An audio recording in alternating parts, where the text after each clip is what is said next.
Pemirsa, silaturahmi nasional Partai Golkar yang dihadiri kubu Agung Laksono dan Abu Rizal Bakri dianggap sebagai langkah terbaik menuju rekonsiliasi menyatukan Golkar. Meski masih ada sejumlah hal yang belum disepakati, kedua kubu yang berseberangan menganggap Golkar sudah lebih baik. Lantas apa sebenarnya poin-poin yang masih harus disepakati oleh kedua kubu? Siapa yang akhirnya menduduki posisi ketua umum dan bagaimana selanjutnya arah politik Golkar ke depan? Kita akan membahasnya bersama narasumber Wakil Ketua Umum Golkar Munas Ancol yang sekarang katanya sudah tidak lagi, yaitu Bang Yoris Rawiyai. Sekarang adalah apa namanya Bang? Ketua Tim Penyelamat Partai Golkar. Oke, lalu kemudian ada juga Wakil Ketua DPP Golkar Munas Bali, Mas Tantowi Yahya. Halo Mas Tantowi. Halo Saleh. Iya. Baik, kami juga mengajak pemirsa untuk memberikan masukan atau tanggapannya terkait topik dialog kita hari ini ke nomor telepon yang tertera di layar kaca Anda. Baik, kita langsung saja ke Bang Yoris nih sebagai satu penggagas acara silaturahmi nasional tadi malam. Sebenarnya apa poin-poin yang dihasilkan dari Silatnas tadi malam?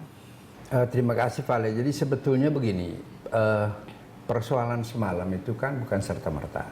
Ada satu proses panjang yang menguras energi Partai Golkar secara keseluruhan lebih dari setahun. Dari pra-pileg kita melakukan Rapimnas kawan. Dari situ awallah perbedaan pendapat itu sampai dengan Pilpres. Pilpres kemudian ada kekuatan politik yang lebih melebar pada prinsip berorganisasi. Akhirnya lahir Munas Bali dan Munas Ancol. Kemudian kita mesti lihat bahwa pada saat itu seluruh keluarga besar Golkar, lintas generasi, dari pini sepuh, sesepuh, senior, sampai dengan poros mudanya, semua berupaya untuk bagaimana ikut prihatin dengan situasi Golkar dan mendorong untuk harus ada rekonsiliasi untuk kepentingan Golkar, sesuai dengan komitmen dan platform perjuangannya. Kemudian dibentuklah tim rekonsiliasi pada pertengahan Desember tahun kemarin. Tim rekonsiliasi terdiri dari dua kubu, kubu Abu Rizal 5, kubu Agung 5. Kebetulan saya di situ selaku ketua tim juga dari kubu Agung. Kami berunding dari pertengahan Desember sampai dengan pertengahan Januari. Dalam proses perundingan yang kita coba bangun dua landasan itu, hukum dan politik. Nah, pada saat kita berbicara tentang rekonsiliasi politik, struktur dan lain sebagainya, ternyata masing-masing kubu sudah melakukan upaya hukum dengan mengajukan proses hukum di Jakarta Pusat, Jakarta Barat, kemudian Jakarta Timur dan Jakarta Utara. Akhirnya perundingan itu dihentikan sementara berdasarkan kesepakatan kedua belah pihak pada pertengahan Januari itu, kita bersama-sama mematuhi proses hukum yang berjalan dan harus mengakui apapun putusan akhir. Nah, itulah berjalan sehingga terjadilah kevakuman. Tetapi komunikasi terus kita bangun secara bersama-sama.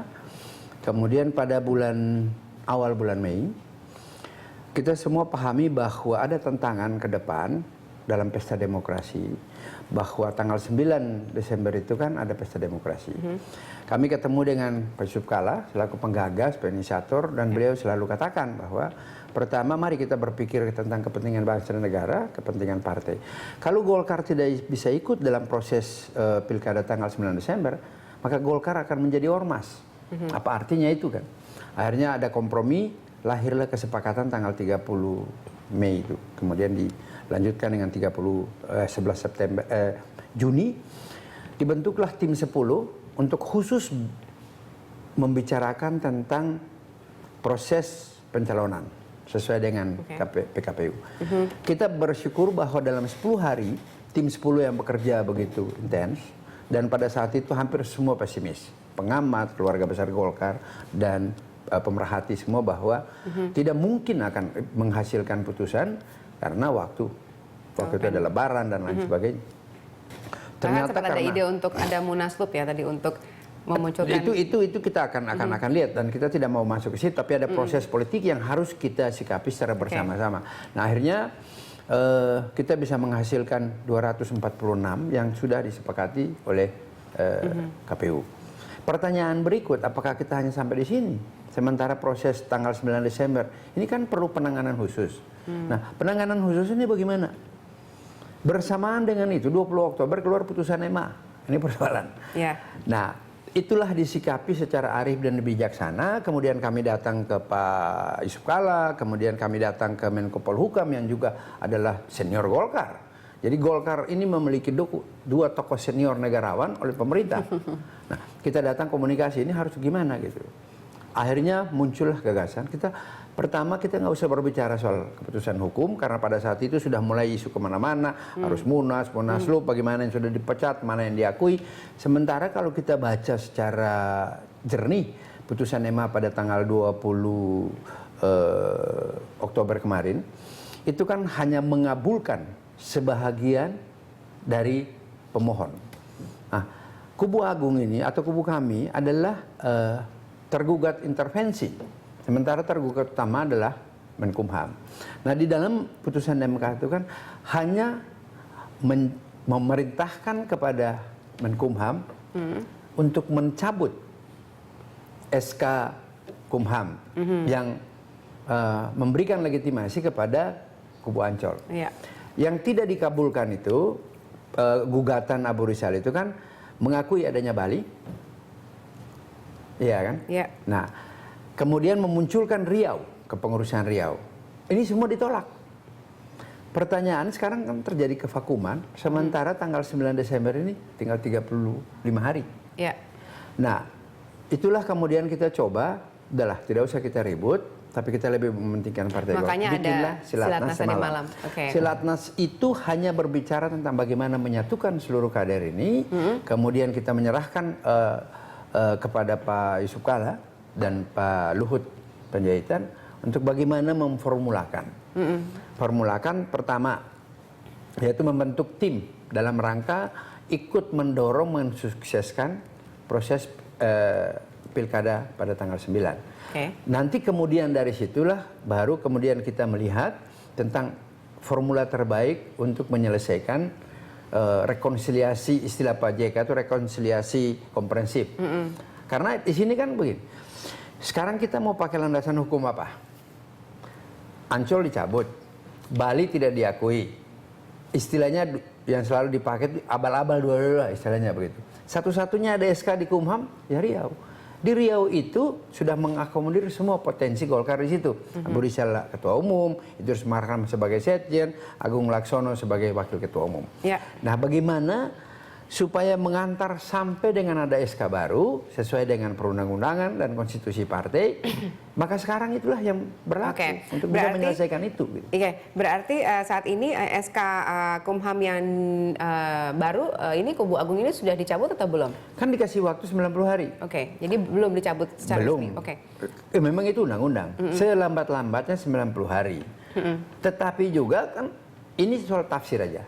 Tafsir hukum yang nanti kita berdebat, makanya waktu itu pikir udah kita tutup itu, kita tidak usah bicarakan dulu, tapi kita melihat 9 Desember dengan ada satu proses politik, itulah Silatnas. Dan kita akan sudah mulai tadi ada pertemuan, kemudian nanti besok ada pertemuan lagi. Saudara Tontowi pun terlibat dalam proses ini, jadi kita bisa bicarakan. Kita dengar sudah penjelasan dari Bang Yoris mengenai proses sampai akhirnya tercapai Silatnas tadi malam. Mas Tontowi sendiri bagaimana tanggapannya terhadap Silatnas tadi malam? Ini adalah suatu inisiatif yang patut kita apresiasi. Jadi penghargaan yang tinggi kita sampaikan kepada dua inisiator, yaitu Bapak Yoris Raweai dan Pak Nurdin Halid. Karena kerja keras mereka lah, maka Silatnas sekaligus syukuran tadi malam itu dapat terselenggara dengan baik. Dan itu diyakini oleh semua pihak. Bisa saya katakan demikian sebagai embrio dari lahirnya sebuah rekonsiliasi besar-besaran, katakan demikian, yang akan terjadi di tubuh Partai Golkar. Benar apa yang disampaikan oleh Bang Yoris tadi, bahwa tadi malam itu kita berbicara mengenai rekonsiliasi kader. Dan itu benar saya rasa, karena esensi dari sebuah partai politik itu adalah kader dulu. Jadi ketika kader itu sudah berhasil kita rekonsiliasi, barulah kita berbicara yang berikut-berikutnya. Misalnya adalah soal kepengurusan, ya, soal aspek hukum dan seterusnya. Ketika kader ini bisa kita satukan kembali setelah hampir 1 tahun terpecah menjadi 2 kubu, di mana diwarnai dengan adu argumentasi, ya, saling mengusik, saling adu argumentasi yang terkadang tidak produktif, ya, dilakukan di ranah publik.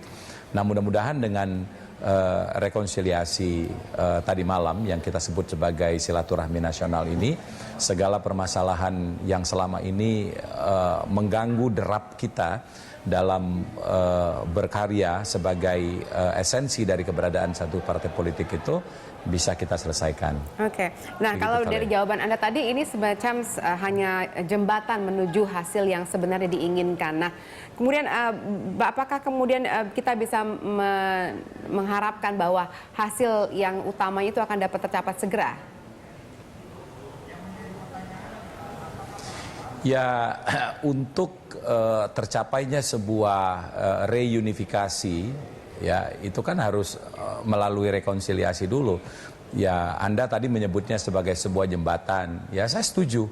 Untuk mencapai satu tujuan itu kan banyak cara yang harus kita tempuh. Salah satunya itu diperlukan sebuah jembatan.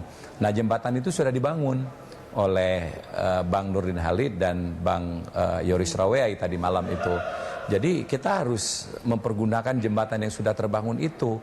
Kalau misalnya ada beberapa pihak yang masih mempermasalahkan keberadaan jembatan tersebut, siapa yang menggagas jembatan tersebut, kita akan mundur lagi.